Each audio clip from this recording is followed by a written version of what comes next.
ready? Wow. Yeah, finally. Okay. Hey, folks, welcome to a podcast about Catholic things. I am right now literally kicking myself. I had taken my boot off of my foot, and I'm using it to strike my buttocks. Yeah. We should have recorded on Saturday. And we would have been way out ahead of everyone else. That's right. And what we're talking about, I think we should dedicate this show to this one event. We're talking about the Covington Catholic March for Life students. But the new heroes of the pro-life community. That's right. So go ahead. In fact, tell everybody why we would have been way out ahead of everyone. I'm with my wife, and she says, "Did your mom go to the picket line today? Because my mom goes to a pro-life rosary march every Saturday." And I said, "Yeah, I guess so. I mean, there's nothing different about today that I know of." Well, apparently there was some, things were sketchy at first, what she was telling me. She didn't know the whole story even. And she just said, apparently there's some kids from Covington High School that were mocking and starting trouble with a Native American protest at the same time. And I said, what do you mean? The Covington boys were there for the pro-life march? And she said, yes. I said, and they were starting trouble with Native Americans, like racially and stuff? She said, that's what people are saying. I said, well, that didn't happen. What do you mean it didn't happen? I don't know what happened. I'm telling you that did not happen. And then, she looked into it more. She had not seen actually what did happen. She's just relating to me what people are saying. She said, well, people are saying that they did this. They did the tomahawk thing, making fun of him and this and that. And I said, I don't know what to say. That didn't happen. There's something you're not hearing, because I know the pro-life community. I don't know these boys, but I know the pro-life community as a whole. And I know that this didn't happen. And, of course, it ended up, I'm completely right. Absolutely. And I wish I could have said that on Saturday night, just so I could point to it and say, yeah, we know more than, I don't know. Certainly the typical reporter on this. Well, it's interesting. My wife told me about it in a similar way, except this was, I want to say, it was actually Monday. No, it was Sunday. It was after the boys had gotten home, after the Diocese of Covington put out their shameful statement. Mm-hmm. And the one boy, what's his name? Sandman? Nick Sandman. Nick Sandman, yeah. Okay. So anyway, it was after the Diocese of Covington put out their shameful statement, and after Nick Sandman wrote his response to that statement, just kind of laying everything out and explaining what happened. And my wife told me about the incident, but she went right into his statement, his explaining what really happened. Mm-hmm. And she was already kind of indignant on his behalf. So I was kind of getting the story, already in its corrected version. But I think I honestly would have had the same reaction if somebody had just said, hey, these kids at the March for Life started harassing and kind of mobbing around these American Indians. I would have said, no, that's not the story. Something might have gone on, but it wasn't that.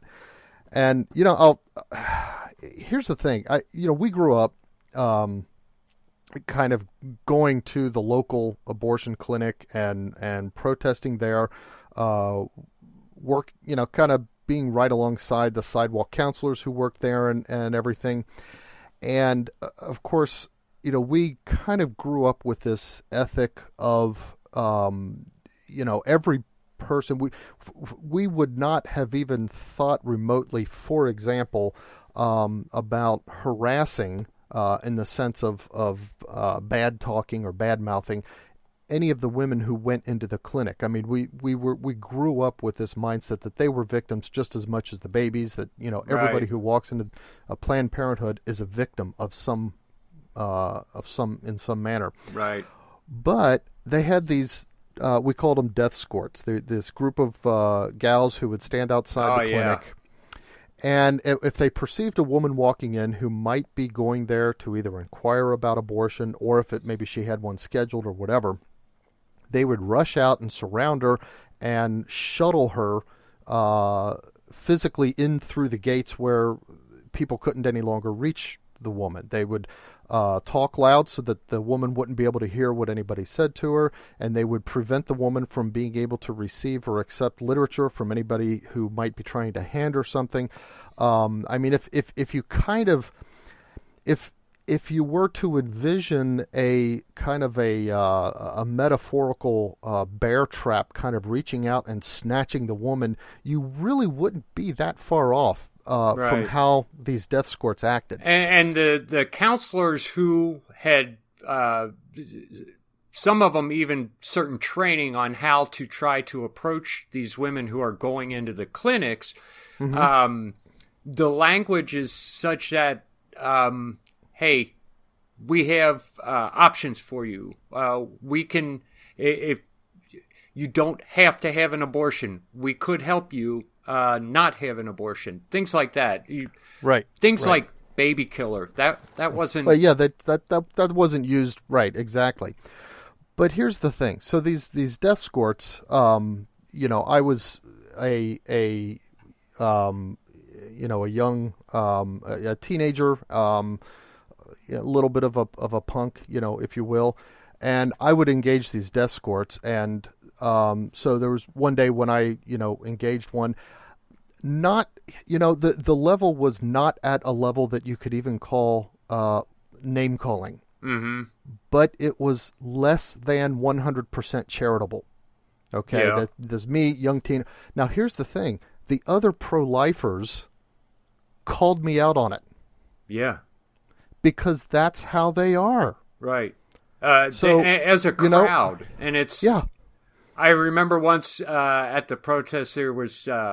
Some police standing by, and this is like a week or two after they had arrested Mom once. So I was, I think, 12, and I had some things to say to him that weren't very nice. And suddenly this giant hand clamps on my shoulder and says, "Son, that's not how we do it." And I think I said one more thing. He said, "Son, he's doing his job. We're not here to condemn people. We're here to fight abortion." Yeah. And I have no idea who this guy was, but I mean, I knew his face because I would see these people every week. But I couldn't tell you who that was now. Yeah. But that's how it is at these rallies and abortion protests. That's just how it is. Right. It's how it always is. And not only that, but generally, if like new people are coming in, they're more or less coached on certain things. For example, people will pass by and they will say some really vile things to you. You just don't respond to it, or you respond charitably. You're told that. Right. Especially like if a school group is coming or something like that. You don't engage. Because we don't need to stir the pot. We're just there to show our stance on abortion. That's it. Right.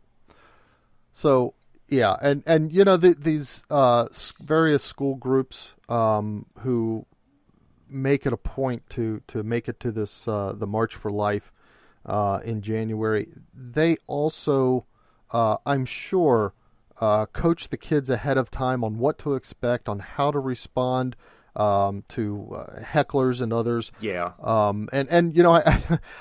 It sounds like they really were, because what these kids did, I mean, they started chanting. school spirit stuff. You know, that Right. okay, we're not going to engage on that level. Let's just kind of keep to ourselves and chant school spirit to kind of drown it out, so we don't have to deal with it. You know, that was what they did. Right. And you know, I mean, okay, again, that was our response because we knew this crowd so well. So our initial response is, no, it didn't happen that way. It just didn't happen. And it's the, you know, the thing, it's hard to get this how across how much we would be not only correct, but we are right to have that response, knowing what we do about the kind of people who are pro-life. Right. And apparently the bishop in Covington doesn't know anyone who's pro-life. He must not. Obviously has That's never the only thing been I to can these rallies and these protests. Or he would have known better. Here's his quote. This behavior is opposed to the church's teaching. What behavior? Does he even know what behavior? Exactly. Teaching on dignity and respect of the human person. The matter is being investigated. If it's still being investigated, why did you just say that? Yeah. And we know this. Train the entire witness of the March for Life and express our most sincere apologies. This is disgusting. Yeah. And the archbishops of Louisville and a couple other bishops added to that, supported the statement. None of them bothered to find out what happened. No, this is before they had even talked to a single one of the boys who had been there. That is a kick in the teeth to the entire pro-life community. Every single one of them. By the way, we should mention here, okay, this is Covington, Kentucky we're talking about. If you're from Cincinnati, you consider Covington to be a neighborhood of Cincinnati. They would fight if you said that to them, because to them, they're Covington, Kentucky. To us, they are Covington, Cincinnati. It's right across the river. Yeah. It wouldn't be on the map if it wasn't for the Cincinnati metropolitan area. So a lot of people who work in Cincinnati move to Covington just in order to get out of some of the taxes and certain laws and stuff like that. But no, we're not from Covington, but we kind of see them as us. Even though they're a different diocese and not part of the Cincinnati Archdiocese, but all the same, I could lump the Diocese of Covington and the Archdiocese of Cincinnati in the same boat, because the pro-life community has been active in this area for 20 years. Every now and then they'll grace us with a presence at one of an annual Rosary March. You mean the bishops? Yeah. Yeah. Right. They never do more than that. They've got thousands of outreach programs, etc. Nothing to help solve the problem of abortion. Right. They disgust me. This has softened a little bit maybe in the last decade, but when we were younger and growing up, we almost got the impression that our bishops were ashamed of us taking this to the streets and protesting. They were ashamed. They wouldn't even talk about it, and they still don't talk about it. It sounds like they still are. I mean, when you look at their handling, this bishop's handling of this incident, it sounds like they really still fundamentally are ashamed. They assumed the worst right out of the out of the gate. I mean, this right after that whole scandal, less than a year after the Pennsylvania scandal. Yeah, the Pennsylvania and then the McCarrick thing. And the McCarrick crap, and then all the Pope Francis's response to the McCarrick problem.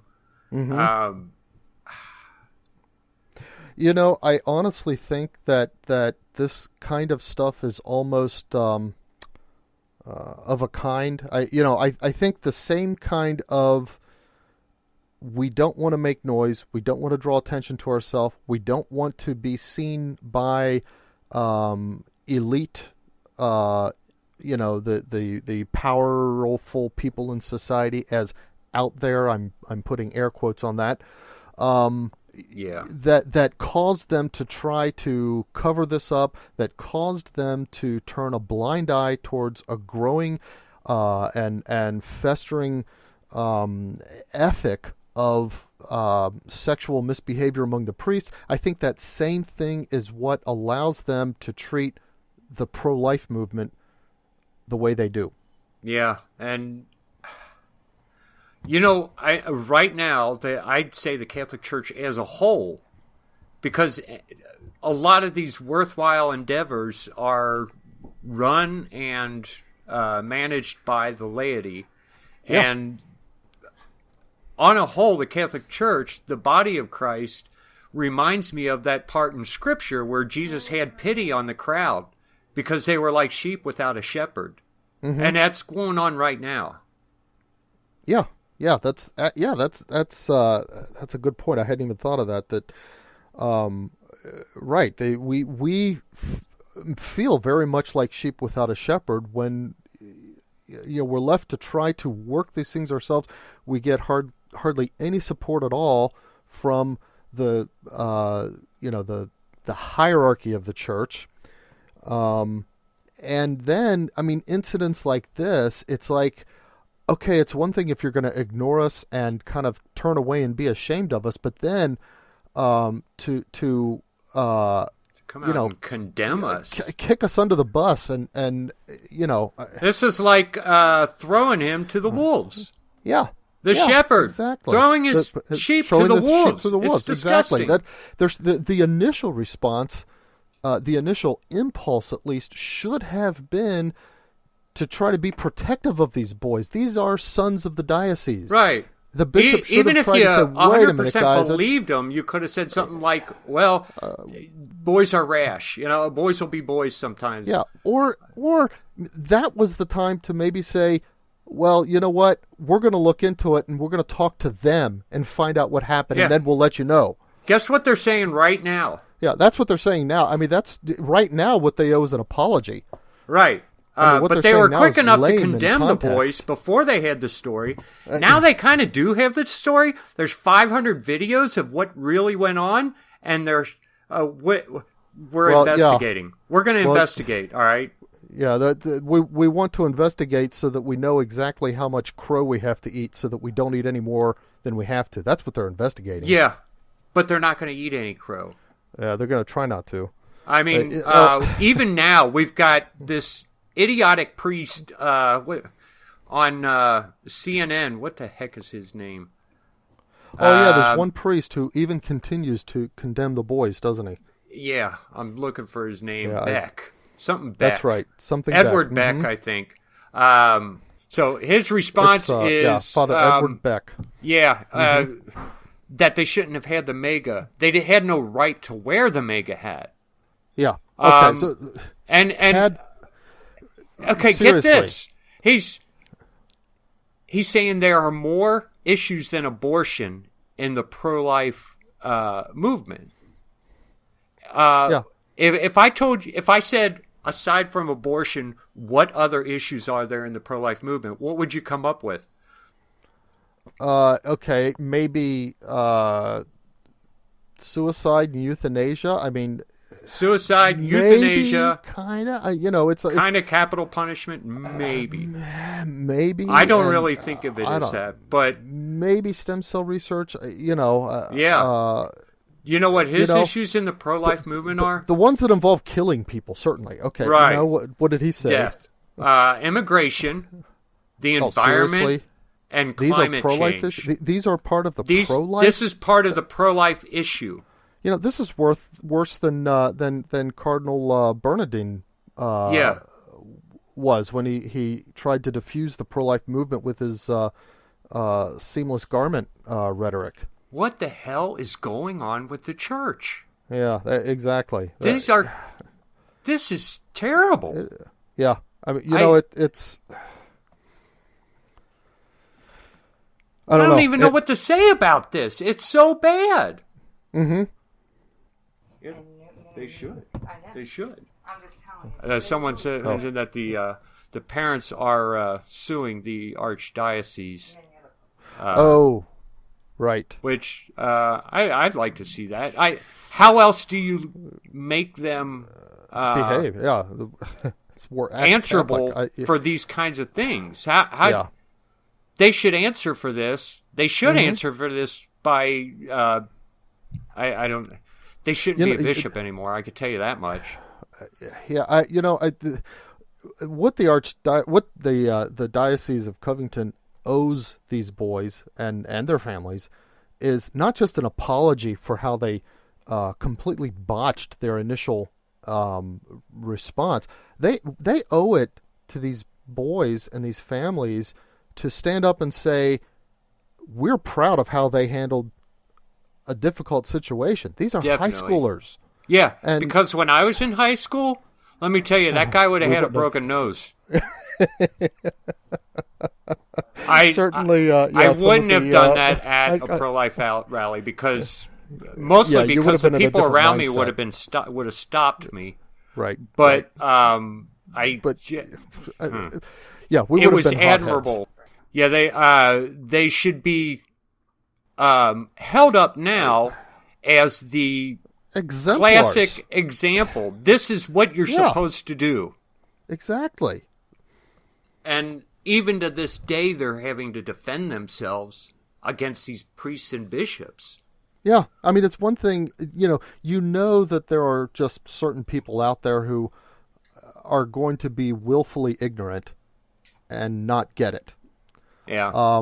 That's, but for your own church to throw you to the wolves like that and to continue to not stick up for you, to continue to show the kind of willful ignorance that just plays right into the hands of the enemies of the church. That's... how alone must these families feel? I can't even imagine because, I mean, at one point do you think, why am I still Catholic? Exactly. I mean, what is going on? There's got to be something wrong here that I'm still with this church. There must be another answer. Mm-hmm. Right. I mean, hopefully some priest is reaching out to this family and saying, hey, I don't know what my bishop's doing, but you guys deserve better. Hopefully there's a priest out there doing that and giving these families the affirmation that they really deserve. But right. I don't know. I haven't heard anything. I know that they've been fairly quiet since then, and I think appropriately so and justly so. Now, the boy, Nick Sandman, he apparently did an interview. What was it? I think it was USA Today or something like that. Or the Today Show or something like that. I think it was the Today Show. Okay. So anyway, and he was, he did well from what I hear. I didn't actually watch the interview. I heard a few excerpts. Mm-hmm. Yeah, he did. He was kind of soft-spoken but he didn't apologize for what he did because he hadn't done anything wrong. Nothing to apologize for. He comported himself well. I understand that he stayed on message, didn't let himself get either angry or distracted. Right.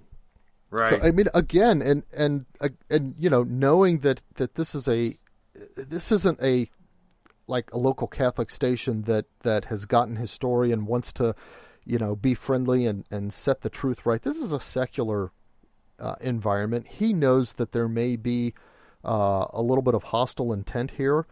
Right. And so for him to be able to go on like that, that must have taken tremendous courage as well. He's only 16. Yeah. Well, he's a well-raised 16-year-old boy. Yeah. We could say that much about him anyway. And here's what's amazing. He's well-raised. And you would think that his parents have obviously done some very right things. Based on his behavior, you would say his high school has been doing some very right things. But you know what? Apparently, the high school doesn't have confidence, and well, how wait a they've been minute. raising them, right? So the diocese came out with that statement, And my understanding was that the high school, basically stepped into the background and let the diocese handle it. They remained silent. Some people are reporting as if the statement was from the high school and the diocese. Oh. I heard from one of the fathers of one of the boys there, and I don't know if it was Sanders or not, said that the high school did actually stand behind the boys. Oh, well, that's good. Okay. I hope that happened.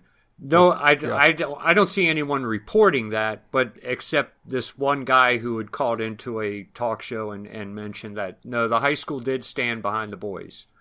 They're not making any public statements. Right, which they ought to. Possibly, well... They might not be allowed.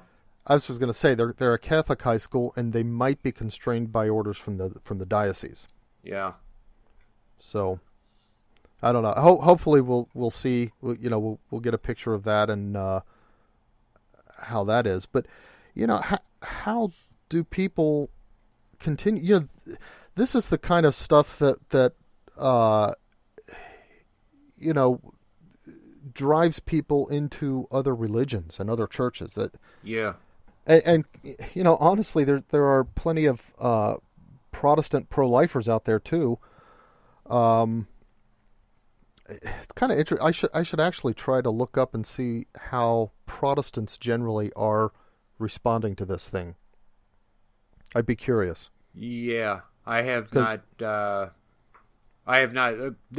problem right now is that the whole kind of pro-life movement is mostly run by Catholics right now, and it's not.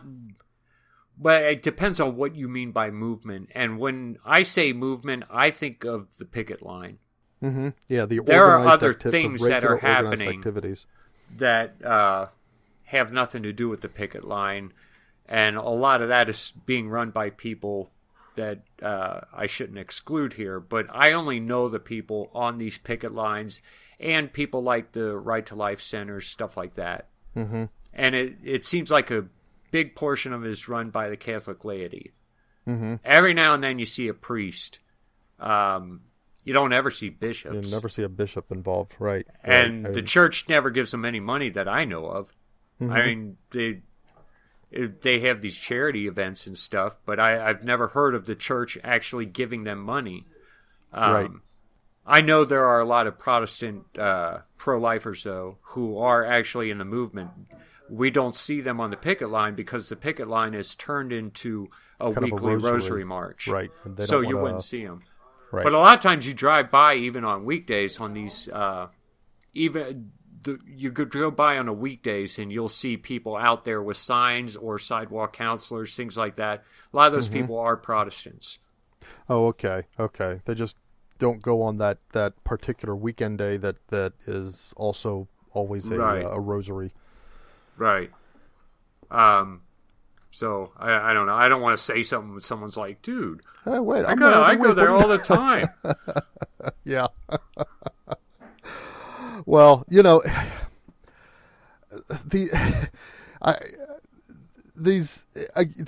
we've talked about the American Indians, okay? That were there, and they had their thing, and I guess they were there for the first ever Indigenous Peoples March. I'm not sure, whether that's which happens to be on the weekend of the pro-life rally. Not on the day of pro-life. Yeah, and right. Which why did how many people were out there with these Native Americans? I don't know. And how many people were out there with the pro-life movement? I mean, quarter million at conservative estimates. Yeah, and it's that big every year. Yeah. I don't know what the Indigenous Peoples March is even about, other than to try to say, to raise consciousness that kind of like a "We Were Here First" message. Is that I don't know. I have no I don't idea. get it. But but why did they do it in the middle of winter? Right. I don't know. So this guy that was the leader of this that kind of caused the confrontation, this Nathan Phillips. Did you hear about him trying to get into the National Shrine this morning? I don't know if it was this morning or last night, but it was like, within the last day. He and a group, his group of American Indian, followers or whatever, approached the Shrine of the Immaculate Conception, beating his drum, singing their Indian spirituals. Shrine of Immaculate, where's that? Is that in Washington D.C.? Yeah, it's the National Shrine of the Immaculate Conception. That's you've been there actually, but you were a baby at the time. I wasn't a baby. I remember. You remember going? Okay. But that's the big church, right? Yeah. Mm-hmm. Yep, okay. You know what I remember? Huge... This is weird. I mean, I had made my first communion, I think, the year before that, and I knew how to take communion, but that giant church and that huge crowd, I just got nervous. And the priest held up the host and said, "Body of Christ." I said, "Amen," reached up and grabbed it from him. I went back to my pew. I was already turning red, I know. And that's what I remember about the Washington, D.C. My one time to receive Holy Communion at the National Shrine, and I flubbed it. You'll have to go back there and go to Mass sometime just so you can do it right. It's insane. So, I didn't even look to see what, his look or his response. I just reached up and grabbed it and ran. Got out of there. I don't think I said a word the rest of the day. So, certainly, like, Mom or Dad was behind you, or were you, like, at the end of the line? Nobody noticed that I know of. Oh, okay. Well, anyway, so this Nathan Phillips with his followers were beating his drum and singing their spiritual songs, attempting to enter the National Shrine during Mass. And wow. They were so insistent they wouldn't just turn away because the people outside that I don't know whoever it is that kind of stands outside of it, whether they're ushers or whatever. But they said, no, it is during Mass. You can't go in there right now. You can come in maybe afterwards or something. Well, they weren't going to be told no, and they ended up having to lock the doors with the congregation inside for the rest of Mass. Wow. Yeah, I mean, that's the kind of people that were harassing this 16-year-old boy and his friends. And the 16-year-old boy simply stood there and smiled. Yeah. And did not engage. Mm-hmm. And I'm like, I heard this reporter on CNN saying he should have backed down. I don't know what that means. Back down from what? Run back to your bus? But there's no bus. He's there waiting for a bus. Right. Where is there to back down? Right. There's nowhere to go. He also didn't know what the guy wanted. He didn't know if the guy was going to say something to him or if the guy... Yeah, a lot of them, I think, thought that the drum was like joining in their school cheer. Okay, hey, you join us? Okay. Yeah, everybody, rah, rah, rah. Okay. Yeah. So he okay. Well, yeah. I mean, you look. That's kind of the famous picture of him standing there smiling, and it's like, okay, this is a high school kid's nervous. What's going on here? What do I do? Kind of smile, Right. Yeah. So, but then, I guess to exacerbate the whole thing, and maybe this was more of part of the. Precipitation of it, but you've got these black Hebrew Israelites. Yeah, I heard that were taunting. 5 minutes of their rants, 3 or 4 of them, and I mean they're yelling, swear words and profanities and racial slurs and calling. They're kind of taunting it's kind of weird because they're taunting the Indians on the one hand and calling them savages and telling them they worship totem poles and that's why they lost this land and stuff like that, and then they're taunting the high schoolers and calling them crackers and stuff, and then they're whatever the Indian guys were doing, somehow the story that got misreported was a confrontation between the high schoolers and the Indians, Yeah. If they really wanted a story, they could have talked about, hey, these black Hebrew Israelites, which we should clarify for anybody who doesn't know that these are not Israelites who happen to be black. The name of the group is Black Israelites or Black Hebrews or Black Hebrew Israelites. It's a cult. That's how they identify. Yeah, it's a cult. I hate to say this. It's a shoot-off of a cult that one of our family members is involved in. Oh, okay. Sounds like it could be that. I thought that, and I don't know anything about Rastafarianism. I thought they were maybe Rastafarians or something. But I don't know what that means. I don't. Well, Bob Marley was a Rastafarian. They believe that the black people are the chosen race and white people can't go to heaven and stuff like that. Oh, okay. But I think these black Hebrews kind of believe the same thing. They didn't look. The video that I saw, they didn't look. One black? of them didn't look black. Well, maybe he's half black or something.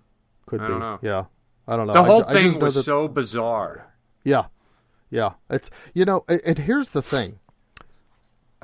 Here's a dimension I want to bring out, and I'm not going to throw an accusation at any particular news organization, but I'm going to just put it out there as something, worth asking.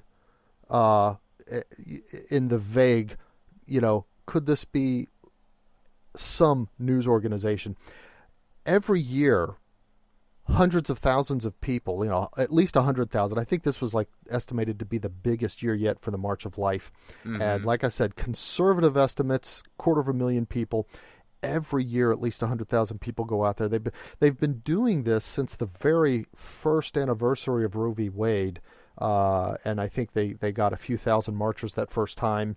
And every year it's grown, and they're out there in force every year. And the mainstream news outlets and reporting channels ignore it every year to such a degree that you would be justified just calling it a media blackout every year. Now, here's the thing. Now some boys are harassed and heckled by these black Hebrew Israelites. They're approached and accosted by these Indians. Nobody seems to know who made this short video slice that was kind of designed and cut to try to make it look like the boys were being aggressive, the high school boys. And now what happens? All the news media are reporting on the March for Life, but what they're reporting on is the fact that these March for Life high school boys were mobbing and harassing these American Indians. Yeah. Which is exactly the kind of thing that the modern media would love to report, because they're very against Christian values. They're very against pro-life values. They would love nothing more than to see pro-life people grossly misbehaving. And boy, when they smelled blood, they went after it, and it suddenly went everywhere. Well, guess what? They went after it, so blindly they got caught with their pants down, and every one of them misreported that, basically guilty of poor, lapses of journalistic integrity, to say the least. It was bad. So, but here's the thing. Is it unfair to ask the question, did some news source, did somebody who wants to see the pro-life movement discredited put these black Hebrew Israelites and put these Native American indigenous marchers up to doing this? No, I don't think so. Because, here's the thing. Where did that video come from? That was clearly constructed to show a lie. There were a lot of people filming. Well, I know. That's why we know as much as we do. But I guess the original took it and purposely made it to look like something it wasn't. That's my point. Right.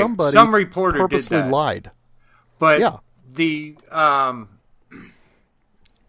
both of these groups, the Black Israelites and the Native Americans, were there because there's already such a big crowd that, either it's part of a disruption that they themselves planned, and possibly they could make their crowd look bigger or something. Oh, I see what you mean. By hijacking the pro-life crowd. Hey, let's go march on January 18th, and then when we'll get footage of big crowds, and we'll say that it's us. Okay, that makes sense. I think that's what happened. That makes sense. Yeah. So and this I don't know, this Nathan Phillips guy. He's very strange. He's the only thing I can say is a charitable interpretation of his story is that he's delusional. Yeah, I think that is the case, and apparently, I think he has lied about fighting in Nam. He did not go to Nam. He was a veteran of that era, but he did not go to Nam. Okay, and that's all I know about him. Yeah, except he likes to start trouble. Apparently, I think there were a couple other incidents that he was part of.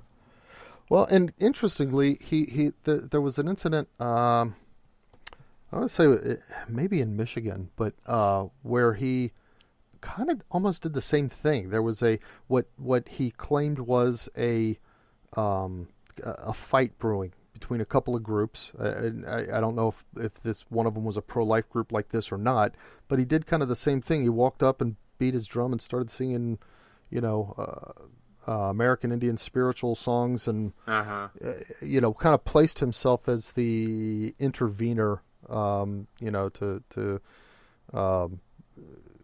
call, what's the word? Dissipate animosity among these groups that was building. So he's got a little bit of a troubled background.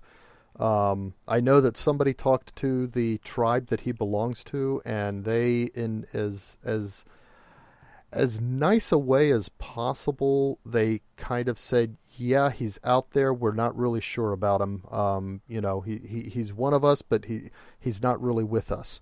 Right. It sounded like a very nice. I think you've disownment. You've got an oddball Native American who I would bet that most of his followers are they just want to be followers. That could be. Some people just need something. A leader. Some people have to be a part of something. It's like they're addicted to having a cause. And then you've got these black Israelites who are just like to start trouble.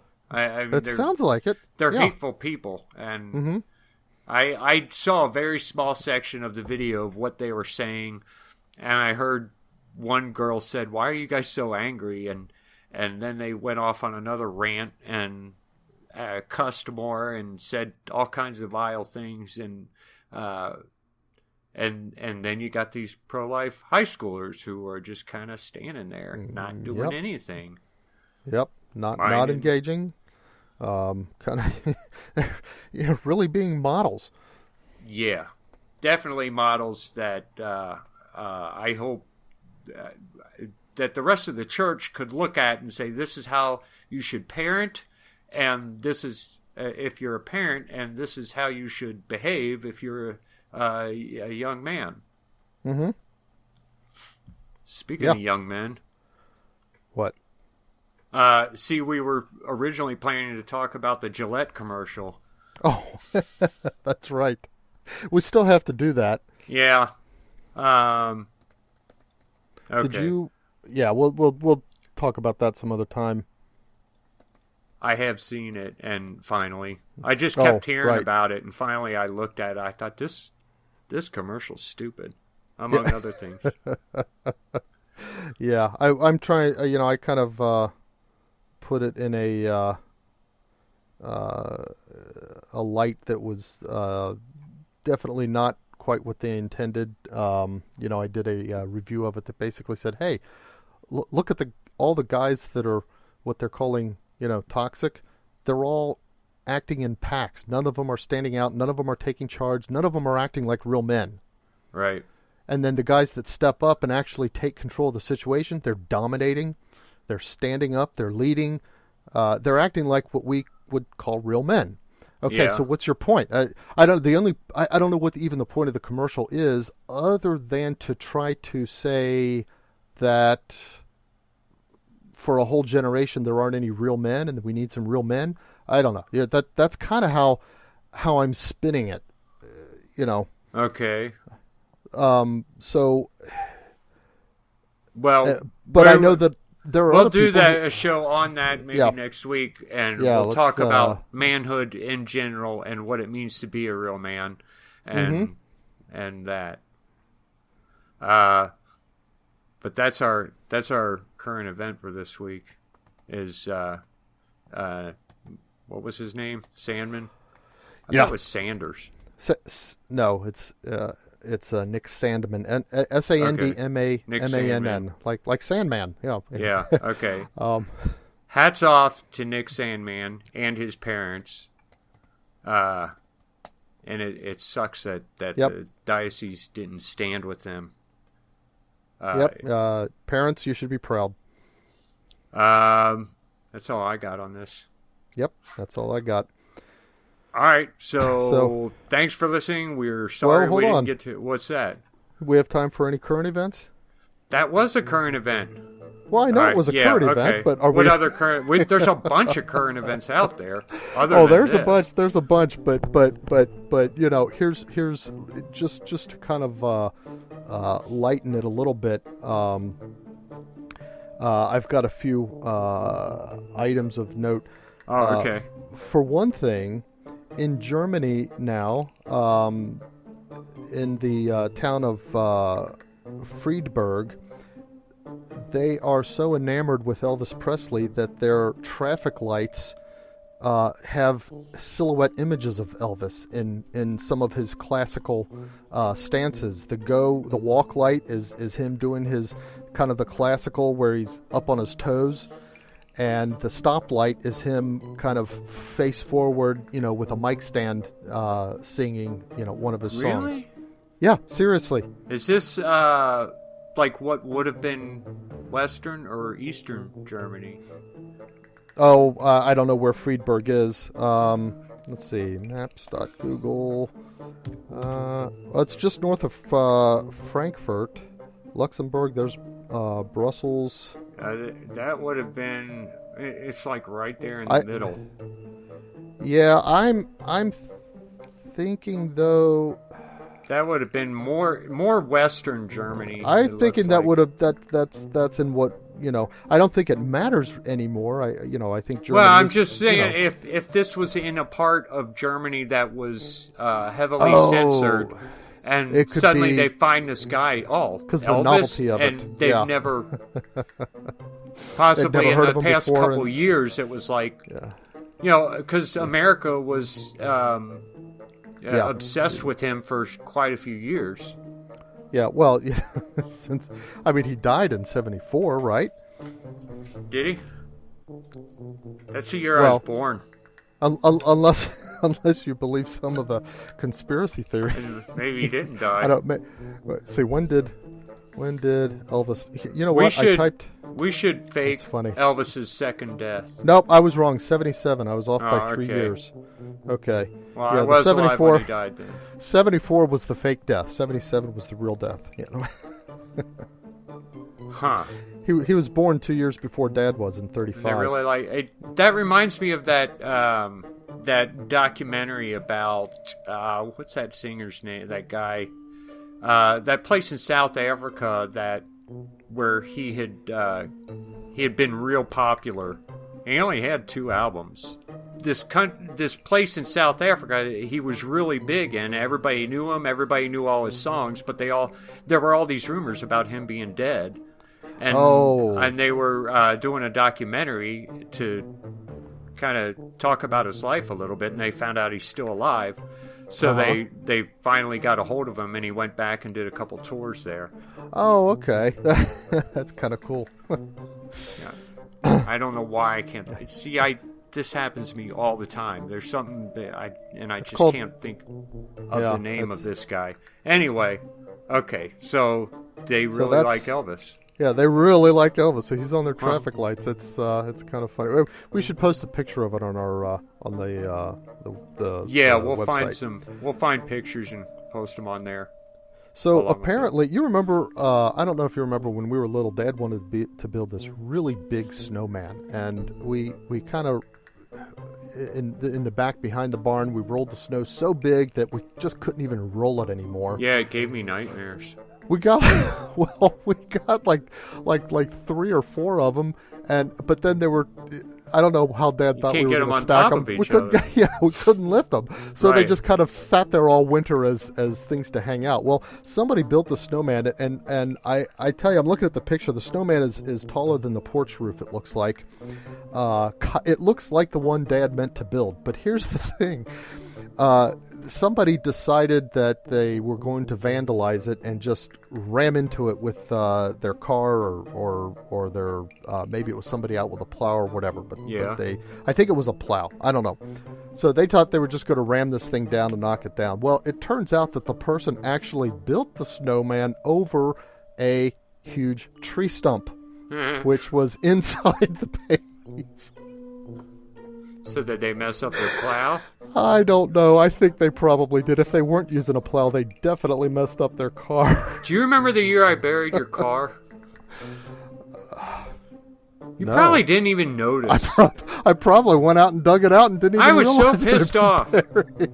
I had me and someone else spent like 2 hours. I think it was one of the guys up the street, either Alan or Jimmy, and you had that Escort, and would have been easy to bury. Yeah, it was a small car, but still, there was a lot of snow, and the plows had pushed it over the side, and you were kind of sectioned in by the snow. I said, hey, and I didn't want to shovel the walk. I thought it was unfair that I had to do it, but I went out there to do it, and then my friend showed up. I'm like, hey, let's bury Danny's car.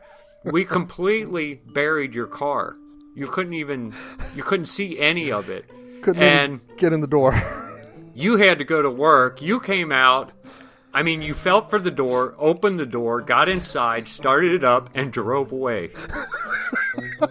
Like you didn't even notice the snow. It just went over on top of it. I was so mad.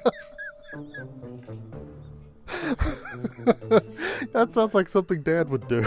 Yeah, it does. I remember that.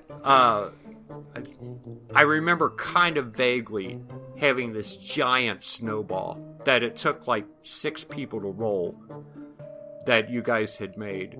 And that night I had a nightmare that like you were having a snowball fight and somebody threw that and it was like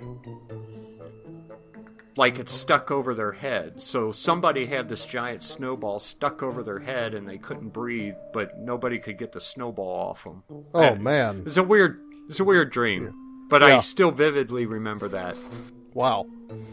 You had some weird dreams. I had some weird dreams. I had some dreams I won't talk about. Okay. Okay.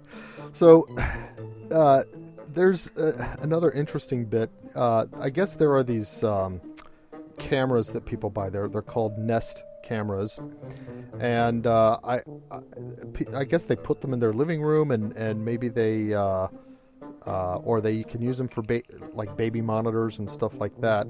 Are these originally for like birds' nests or something?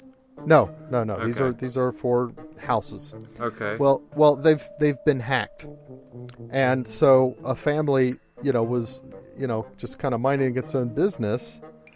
And suddenly they hear this loud announcement that the United States had retaliated against Pyongyang, and there were missiles on their way to 3 major cities, and the people had 3 hours to evacuate, and President Trump has been removed to a remote bunker somewhere.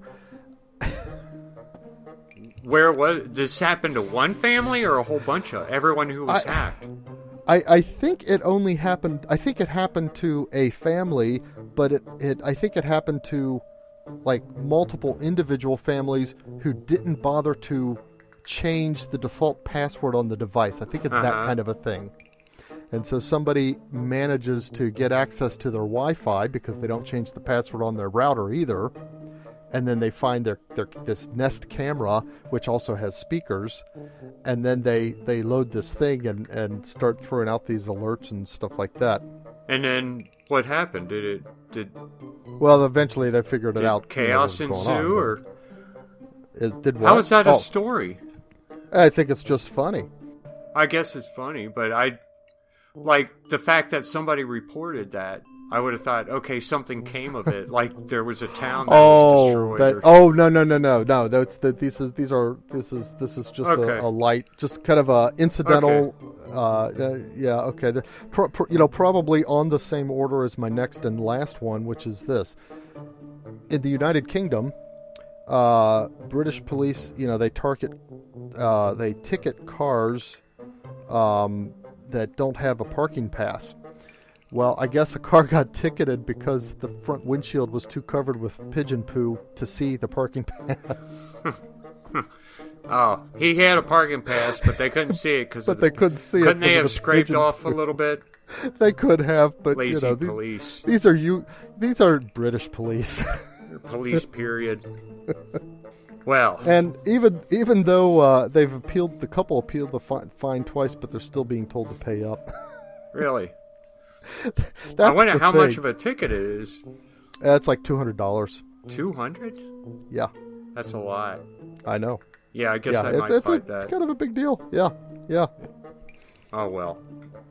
Well, is that it? My kids are really mad at me because I told them we'd play a game tonight. That's all I got. Yeah, go play a game. Have a family fun night. Well, thanks for listening, and hopefully we'll record Saturday or Sunday and not skip again. And thanks for listening to Podcast About Catholic Things. Bye, everyone.